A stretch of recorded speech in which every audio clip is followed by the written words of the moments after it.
napapansin sa iyong mga kapaligiran. Kay dumi na ng hangin, pati na ang mga ilog natin. Hindi na masama ang pagpunla at malayong-layo na rin ang ating narating.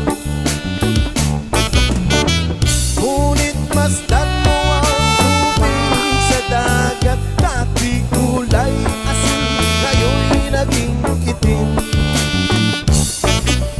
Ang mga at kinalat sa hangin, sa langit, wag na nating paabutin. Upang kung tayo'y pumanaw man sa riwang hangin, sa langit natin matitikman.